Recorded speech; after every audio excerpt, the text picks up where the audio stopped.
have a guest in the house ready to share with us today. We have been talking about the Exodus Road, and we've been partnering with the Exodus Road since last year. And the fight against human trafficking. They are disrupting the darkness of modern day slavery. So this is what we've been sharing updates on and talking through. And so we're so excited to hear more about it today because this is the reality of our world today, that this is still a thing that is happening, and we're able to step in and be part of the solution with it. The Bible talks a lot about bringing justice and righteousness, and we believe partnering with the Exodus Road is a key part of us being able to be a part of this solution. So our guest in the house today is the VP of Global Communications. He's going to be here with us this afternoon for the Parent Academy, for all you parents sticking around, that we can help understand and how to really help our children navigate in this digital age. Without being exploited and all that they potentially will see. And so he's been on the front lines, traveling. He tagged us onto the end of a busy week. He just told me he's getting in at 12:30 in the morning tomorrow, and he has a call with somebody, he's getting in at 3 a.m., and he has a call with somebody in the UK for press release at 7 a.m. And so this man is going. And so here, what I would love for us to do is give a huge New Life standing ovation for somebody on the front lines fighting against human trafficking in our world. Please stand to your feet and give it up for our Preston Goff. Thanks, brother.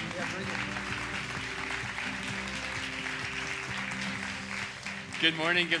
It's so good to be with you guys, and to be in this part of the country for the first time. Actually, I've had a chance to go all around the world and never been to upstate New York. So here I am. I'm really excited to be here with you today. Thank you. My name's Preston. I want to share a little bit about me. So I think it's helpful to know, just context-wise, who you're talking with. I'm from Arkansas originally. I live in Colorado now, but I'm an Arkansas native. There's no southern drawl left in me anymore, which I think is a gift. But I've been married. I've been married for 10 years as of May, which is really, something. Can we give a hand to my wife for that? She's not here, but I'll let her know. I'm married to my wife, Kira. We have a little boy. He's 3.5. His name is Declan. And then I have a 2-month-old little girl, and her name is Blakely. If you want to see a picture of my fam, I'd love to share it. Come by and say hi to me after. But we're in the thick of it. Who in here has a toddler? Let me just see. Yeah, I see you.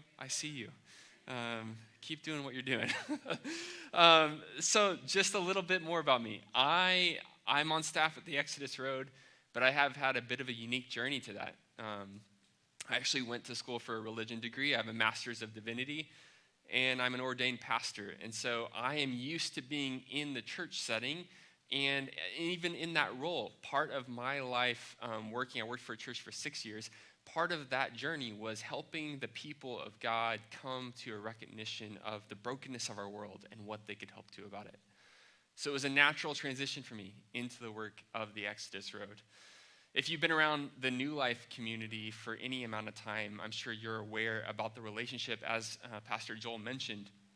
But if you are unfamiliar with who we are at the Exodus Road, hello. It's good to see you. I'm excited that I have the honor of sharing with you about the good work that's being done between New Life and the Exodus Road together today. We're going to talk about that impact and what that looks like. My goal today, we're gonna dive into scripture. We're gonna talk about a lot of things, but my goal today is this: it's to answer one key question for you, which is, what can we learn about God's heart for the exploited in our world when we turn to scripture? And then 2, what then can we do about it as God's people?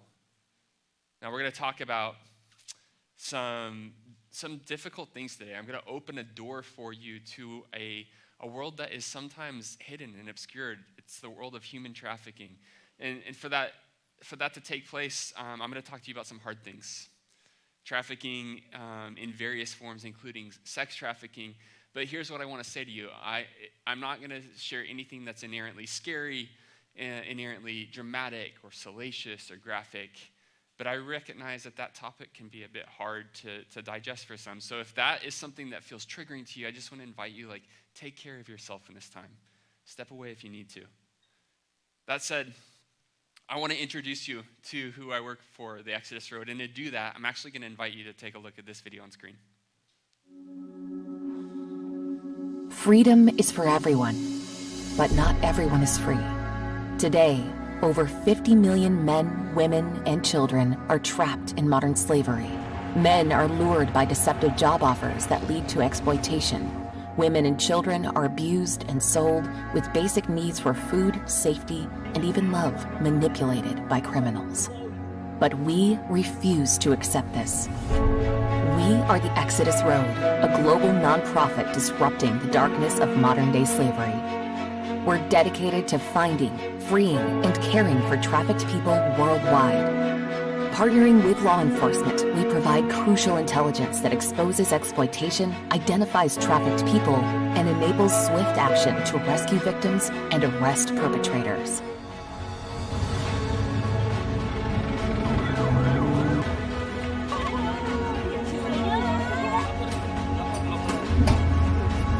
But our work doesn't end at rescue. We give survivors trauma-informed care beginning the moment they are freed, and we walk with them on their journey of healing and restoration. Our impact is undeniable. We've liberated thousands and aided in the arrest of countless traffickers. But we don't do this alone. We are fueled by everyday heroes committed to this cause, especially our Freedom Collective members, a community of monthly donors that give to send our investigators to the front lines where they find and free trafficked people.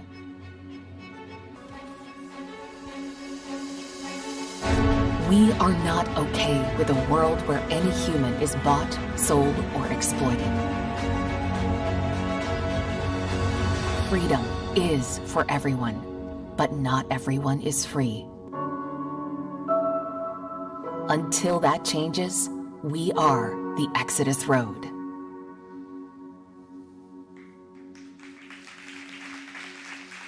Thank you. Yeah, so we are the Exodus Road. We're an international nonprofit. We are headquartered in the U.S. I live in Colorado Springs at our headquarters. And we operate in the U.S. in various cities, but we also are international. We have offices in 5 other countries. We're in Brazil, in India, Thailand, the Philippines, and then in 1 other undisclosed Latin American country. We do 3 primary things, and you heard it in the video.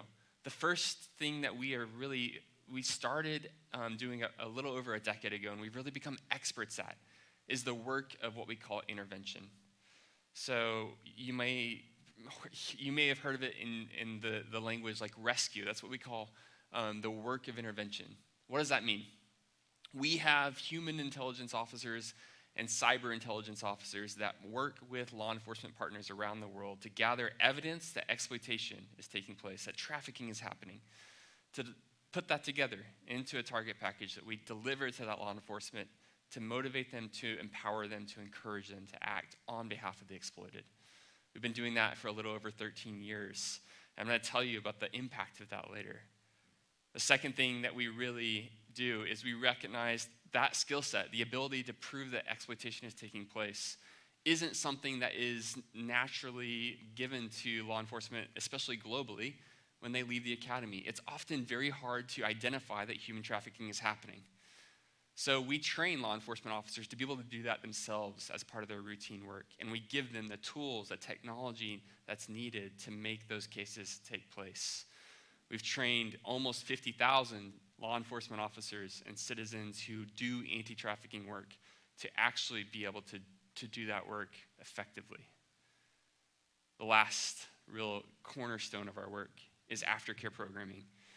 So we recognize that when a survivor steps into their journey of freedom, it is a long one that they have ahead of them. The moment of freedom doesn't end when they are actually removed from exploitation. It's just beginning then.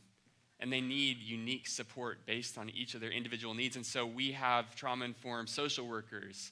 We have staff members who help with legal support, offering aid during legal proceedings.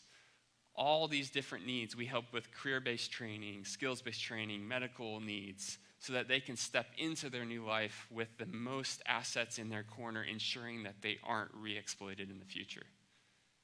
That's a little bit about who we are. We're going to be talking more. I'm going to give you some stories and some details about what this work looks like. But I want to encourage you. If you want the Cliff Notes summary of where we're headed this morning in my message, it's this. Hope, restoration, and new life are possible when people, humanity, when all of us together are willing to see and value the inherent worth of each other. What is that inherent worth? Well, we as the church are uniquely positioned to speak that inherent worth, that value, which I'm going to say is the existence of the image of God within every person over those that we interact with. So, let me take you into scripture this morning. We're actually going to be in the very first book of the Bible. We're going to the very beginning, in Genesis chapter 1. It'll be on screen, but you can read along with me. Here's what it says. And God said, "Let the earth bring forth living creatures of every kind, cattle and creeping things and wild animals of the earth of every kind." And it was so. God made the wild animals of the earth of every kind, and the cattle of every kind, and everything that creeps upon the ground of every kind. And God saw that it was good. Then God said, "Let us make humankind in our image, according to our likeness, and let them have dominion over the fish of the sea, and over the birds of the air, and over the cattle, and over all the wild animals of the earth." And I love this line, "and over every creeping thing that creeps upon the earth." So God created humankind in his image. In the image of God, he created them. Male and female, he created them. God blessed them, and God said to them, "Be fruitful and multiply, and fill the earth and subdue it, and have dominion, have power over the fish of the sea, authority over the birds of the air, and over every living thing that moves upon the earth." Let me bum you out for a minute. The church, and when I say church, I mean like all of us together, the church throughout history, Big C church, we have a terrible track record when it comes to standing up against slavery throughout human history. I think we just got to own that and say that out loud together. Now, don't get me wrong. Here in the United States, the modern abolitionist and civil rights movement, they were really led and spearheaded by God-fearing men and women who fearlessly called out the systems of oppression and slavery precisely because they held such strong religious beliefs. So you see photos of these two, like Martin Luther King Jr., and Frederick Douglass. But their role is not the full story. In fact, throughout the history of our identity as a people, the church, since the time of Jesus, there have been countless heart-wrenching moments when we look back and all that is left to say is, how did the church let that happen? And if we're being honest, there's moments like that today too. That said, we live as Americans in 2024, and perhaps you resonate with this, and you hear about human trafficking, perhaps you're like, duh, of course human trafficking and slavery is an evil that shouldn't exist. Of course the church should be doing something about that. Well, that's kind of new. Let's just realize that. It's important to realize how recent in the span of our human existence that there is widespread agreement on what human slavery was and how it should be abolished. The church was complicit with and even at times encouraged slavery. And that's tragic, and if I'm honest, it's a bit embarrassing.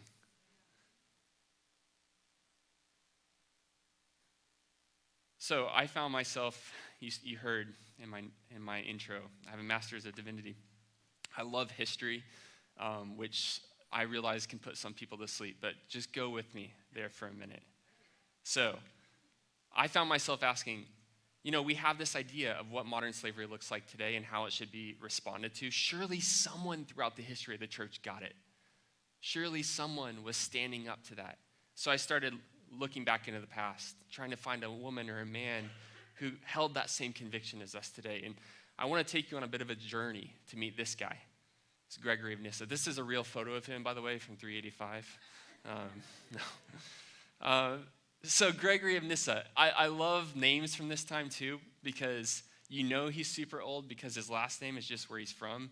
It's like, what's your last name? He's like, well, I'm from Nyssa. All right, Gregory of Nyssa. So Gregory of Nyssa, we're going to go on a journey with him. Gregory is this man who is known as being super meek, super quiet, super reserved. He was a bishop in this place called Cappadocia, which is actually modern-day Turkey. And he has 7 siblings. They're all involved in the church life. The whole family's in it. The rest of the brothers and sisters, they are these super powers and forces. They're really strong-willed. They're really outgoing. Gregory, he's real quiet. They live in this time together amidst really important conversations. Like when the early church is saying, hey, when we say Jesus is God, what does that really mean? Let's define that. So they're having these sorts of conversations, really shaping even the beliefs that we hold today. In fact, they were all part of this thing called, and this is super church history nerdy for you, the Council of Nicaea, where they created this thing called the Nicene Creed. Maybe you heard it. We believe in God the Father, and so on and so on. So, just context. Here's Gregory, living his super reserved, quiet life, and he comes up face to face with this thing. The time that he's living in is also the time of Constantine. Who's heard of Constantine? Yeah, so Constantine's the first Roman emperor to embrace Christianity. He actually converts to Christianity, and what does that do? It makes it so that they can come out of hiding and start acting like they are Christians in public. So it launches all these new conversations. Christians are saying, hey, how should we respond to the overarching society that we live in? What do we do about things? In the midst of it, human slavery was really prolific. Labor trafficking and sex trafficking were deeply interwoven. And oftentimes you'd have a young woman particularly enslaved by a family, like a big family. And they didn't really call it slavery, but there's a forced marriage component. And then she was forced to serve all the labor needs, the domestic household needs, and then also was being abused by multiple men in the family. It's really common. It's not unlike what we see today in forced marriage. So here's Gregory in the midst of all this. Everyone around him is quiet about that issue, by the way. And Gregory, who's quiet, is calm and reserved until this one sermon. And this is what he says. As far as I can tell, Gregory becomes our first guy, the first voice in the church to put slavery on blast. See, Gregory writes this fiery sermon based on that Genesis passage that wasn't specifically about trafficking or slavery, right? But he uses that to make an argument that applies for us today. You remember that text? Let us make humankind in our image and let them have dominion over the fish of the sea. It's the imago Dei, it's the image of God. Let's make humans in God's image. So it's from this passage that we get this concept that every human is made in the image of God and has inherent worth for that reason. So for his part, Gregory says this: if God looks on all humans and he gives humans authority over all other things on the earth, if God places that much value on each person and all of them together, then who could possibly think that they have enough power, enough wealth? Who would have the audacity to believe that they can purchase and trade in humans? It's almost comically simple. This is what he writes. When someone turns the property of God into his own property, again, this is a real photo. When someone turns the property of God into his own property and aggregates dominion to his own kind, so as to think himself the owner of men and women, what is he doing but overstepping his own nature through pride, regarding himself as something different from his subordinates? Let me translate for you. Who do you think you are? Who do you think you are, culture? Who do you think you are, humans? You are not God. I don't know about you. I'm inspired and convicted and motivated by those words from Gregory of Nyssa. And beyond that, I think he's right. I think he's right. God has made us in God's image, and despite all that I or any one of us might do to create distance between ourselves or others and God, we will always fail at that. Because the fact that we are all made in his image will require that we be humbled.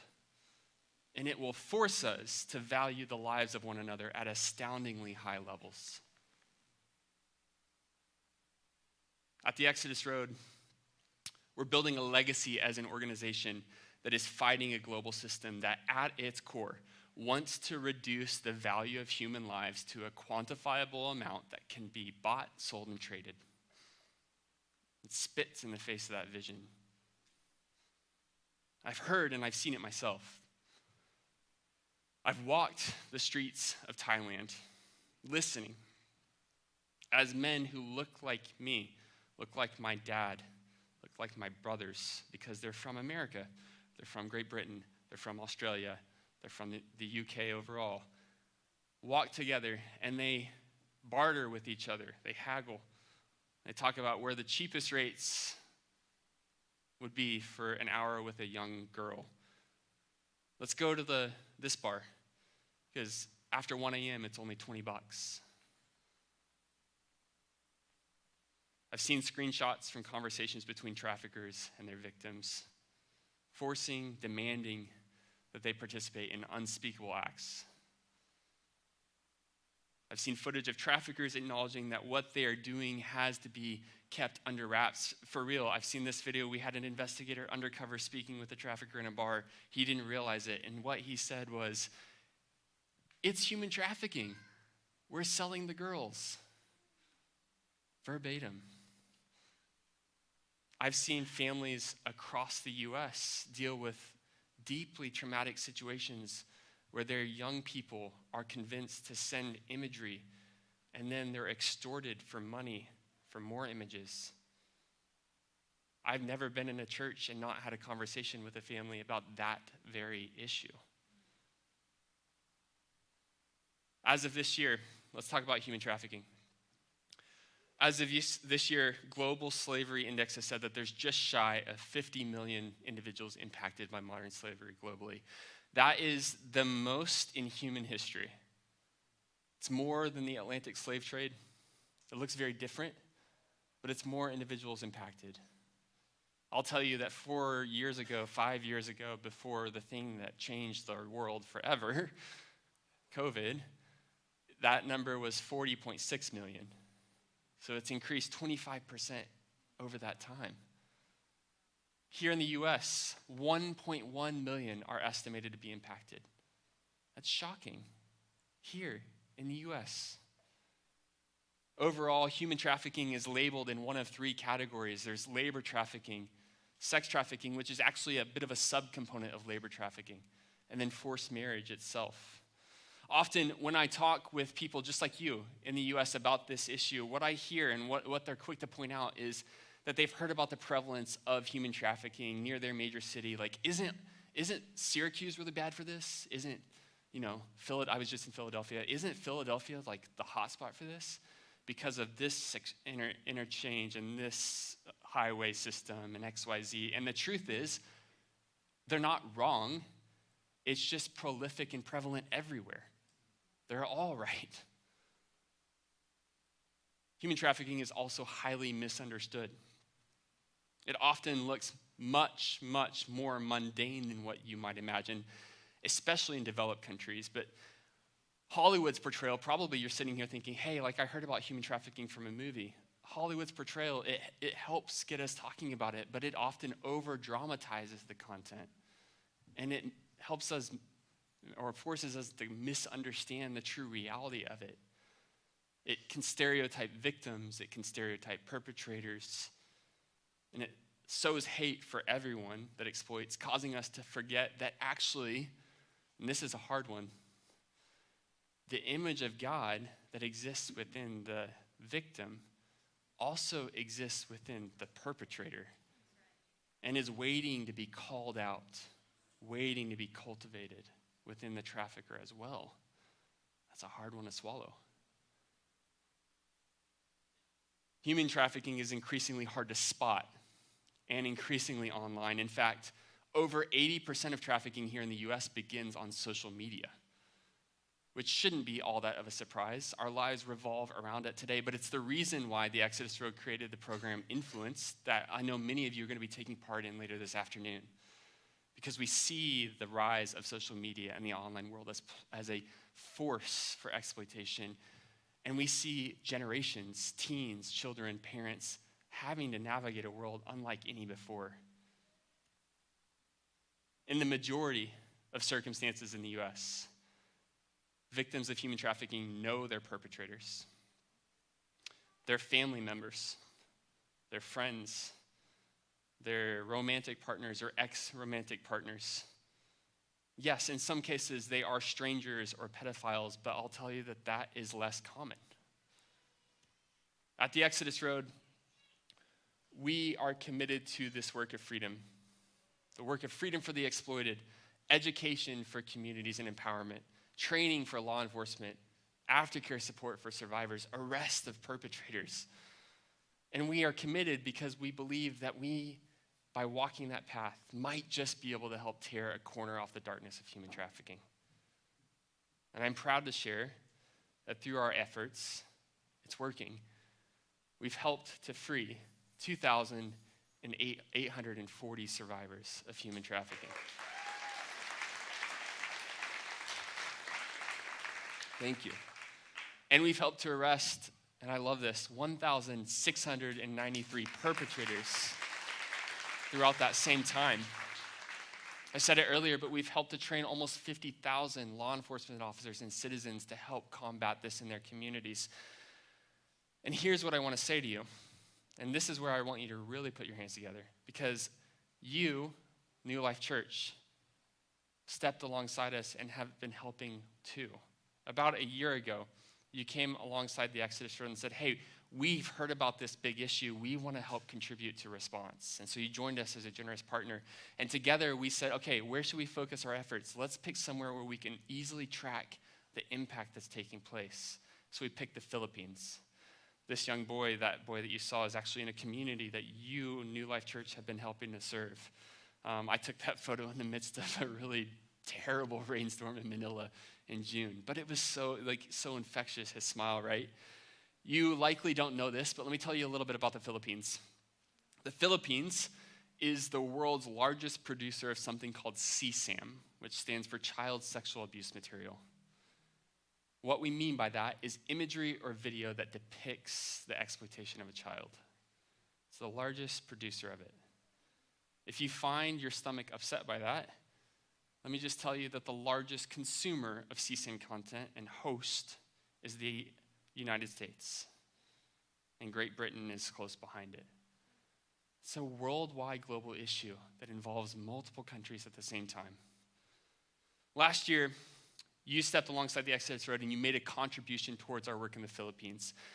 And I want to share with you the impact that you've helped support in that time. And I want you to cheer and celebrate this news. So in that time, you've helped us to bring freedom to 162 survivors freed in the Philippines. Yeah. And by the way, those faces, again, in that community, we helped to free. Those are not survivors specifically. We don't show their faces to protect their identity and their safety. But these young girls are in the community that you helped pull 10 children out of that were facing exploitation at the hands of their parents. And I'm not done. Through that work, you also helped us to arrest 55 perpetrators in the Philippines. These are men and women who no longer have the ability to exploit. And by the way, on average, every time that you make an arrest in human trafficking, you prevent up to an additional 7 future victims of the crime. So what that means is by helping us to arrest 55 perpetrators, you also prevented up to 385 future cases of trafficking. Yeah, that's right. And that is good news. And it's helpful to see those numbers. But I'll tell you what, I'm motivated more so by individual stories. So I want to share a few of those with you. Along the way, you've empowered us to respond to dozens of cases in the Philippines. And in every one of those cases, we work in step with either the National Bureau of Investigation, which is called the NBI, or Filipino National Police, the PNP. And what happens is those teams come to us, often with a tip from Interpol or U.S. Homeland Security saying, hey, we have evidence of the exploitation of a minor taken off this device, this device. Can you help us find them? So we get to work. I can't show you their faces like I said, but I do want to tell you one very specific case that happened recently. This is a bit of a different kind of case. As part of our regular investigations, our teams, they do a lot of online intelligence searching on major platforms that we're all on, the Facebook, Twitter, all of the big ones. And what they look for are coded messages that often highlight the reality of human trafficking happening under the surface. So they'll look for things like young man for work or girl is looking for work. And they'll pull on that string, they'll pull on that thread and see if what lies underneath is something more nefarious than what it seems on the outside. In this particular case, our team stumbled on this text on a Facebook post. Child adoption for little baby. Child adoption for little baby. So our team began their work. They contacted the profile posing as a buyer and gathered all the intelligence that they could to be delivered to law enforcement so that they could move swiftly to protect this child and then hold the perpetrator accountable. And here's what they discovered. What they discovered is that there was a woman who was working in the local community as a midwife. And that, in fact, she was offering a young baby for sale, for adoption, at a fee of $425 USD. The child was only 6 days old and had been separated from the mother since birth. So posing as a buyer, you sent us to pose as a buyer, to create trust, to set up a meeting that would allow for law enforcement to come and intervene, to secure that child, and to hold the woman accountable for her actions. And this summer, the woman was arrested for the sale of the baby. One arrested for sale of a 6-day-old baby. That's her, right on the right, alongside law enforcement in that moment. It's an extraordinary story. And I want you to imagine that same story played out dozens of times in the last few years in the Philippines. What I also want to say is if you see that image, I want you to remember this. There is an image of God waiting to be called out of that woman as well. And we're about that work. So I've got to tell you, we're going to wrap up soon. I resonate really deeply, and I know you do too, with the words of our friend Gregory of Nyssa. How could it be that anyone could possibly think that they have the authority or the power to trade in the life of another? I think he has it right, and I think that we have to do something about it. So where do we go from here? How do you take this? How does it change who you are when you walk out of this space? I think as followers of Jesus, we have the responsibility to live out our conviction of that image of God, that imago Dei belief every single day. At the Exodus Road, we have this saying, justice is in the hands of the ordinary. Listen, there's nothing ordinary about the stories that you just heard. They're extraordinary stories, but they are made possible by ordinary people making ordinary decisions every day in the pursuit of justice. And so similarly, I think that when you choose to leave this place, when you choose to search for and cultivate that image of God in the lives of those that you interact with every day, you actually help to make the world less hospitable to forms of exploitation like human trafficking. See, traffickers, they prey on vulnerabilities like isolation, like loneliness, like a loss of community. And so when I hear that, I imagine, when I see men looking like me, traveling overseas to exploit another, when I see that, I think, how might that change if the church taught the rest of the world how to love well? If the church taught the rest of the world how to heal loneliness, how to champion the value of every human as God's creation, what if we could figure that out in our communities, in our city, in our country? What would happen? How would this crime overseas, halfway around the world in the Philippines, be changed if we dropped the demand for child sexual abuse material out because we heal loneliness in the United States, which is the #1 country for the consumption of it. It is inherently linked. So here is how I want to end our time together today. I want to pray some words over you. We're going to join in prayer as close. And what I want you to be doing during this time is to be thinking about how you can walk out of this place and learn more fully, lean more fully into the belief that every human that you encounter when you leave from here is made in God's image. How does that change the way that you relate to strangers, to coworkers, to friends? Before we close, I just want to briefly make you aware of a couple things. One, I'm going to be hanging out in the lobby. I would love to connect. I'd love to thank you on behalf of the survivors that you as a church have helped to free. Come by, come find me. As well, we are hosting the Influence Parent Workshop after this time. We're going to be talking about what it looks like to protect our families in this digital world that we're all navigating together today. That being said, if you're comfortable, feel free to open your hands. I'm gonna pray, and I just invite you to receive this prayer as we leave together today. Father, you have said that we are created in your image, which, if we're being honest, can be difficult to believe when we see so much brokenness in our world.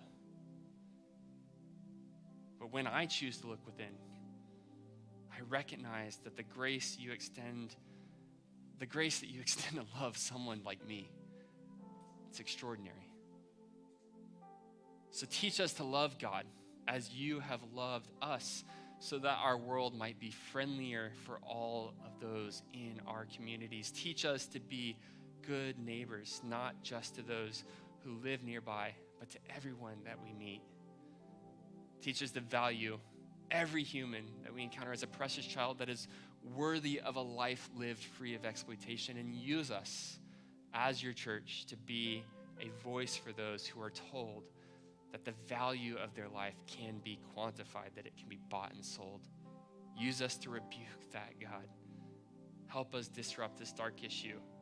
We offer you ourselves as a community at New Life Church. It's in your precious name that we pray. Amen. New Life, thank you for letting me be with you today. Thank you for walking alongside the Exodus Road. Again, I would love to connect with you on your way out. Have a great Sunday. If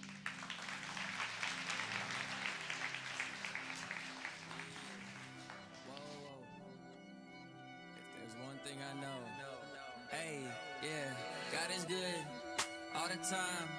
If he ain't, then you lying in the rain, in the shine.